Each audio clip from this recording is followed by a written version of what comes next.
இறைவா, நீயே அனைத்தும். அன்புடன் அகத்திய மாமுனிவர் வாக்கு. நவராத்திரி வாக்கு. சித்தன் அருள் 1190 நவராத்திரி வாக்கு. வணக்கம் அகத்திய மாமுனிவர் அடியவர்களே.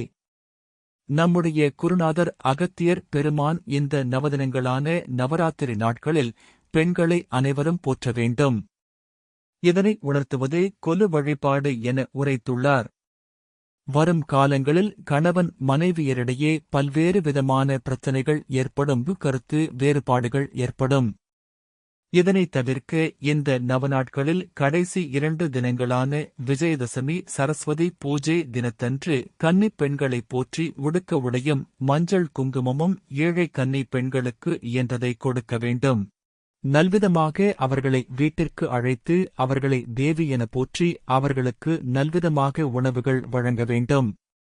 அவர்கள் மனம் மகிழும் படியான உணவுகளும் இனிப்புகளும் கொடுத்து அவர்களை தேவி என கருதி வணங்க வேண்டும்.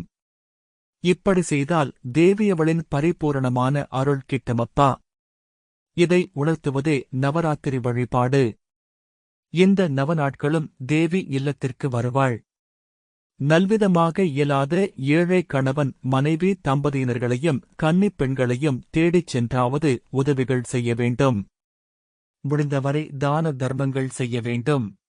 அவர்களை வரவேற்று வீட்டிற்கு அழைத்து நல்விதமாக இனிப்பு பரிமாறி உணவளித்து முடிந்தவரை உதவிகள் செய்து அவர்கள் மனம் மகிழும் படியான செயல்களை செய்தால் தேவியவள் மகிழ்ந்து உங்களையும் ஆசீர்வதிப்பாள். அன்றைய நாட்களில் முடிந்தவரை இல்லாதவர்களுக்கு அன்னத்தையும் வழங்கிடல் வேண்டும். தான தர்மங்கள் செய்து புண்ணியத்தை பெருக்கிக் கொள்ள வேண்டும் அப்பனே. கணவன் மனைவி இடையே ஏற்படும் தேவையற்ற மனக்குழப்பங்கள், கருத்து வேறுபாடுகள் விலகிச் செல்லும். இதை என் பக்தர்கள் அனைவரும் நல்முறையாக செய்ய வேண்டும் என்று குருநாதர் உத்தரவு கொடுத்துள்ளார். இதை அனைவரும் கடைப்பிடித்து நவராத்திரி நாயகி தேவியின் ஆசிர்வாதம் பெறுவோமாக. ஓம் அன்னை ஸ்ரீ லோபாமுத்ரா உடனுரை தந்தை அகத்திய மாமுனிவர் திருவடிகளில் சமர்ப்பணம். சர்வம் சிவார்ப்பணம்.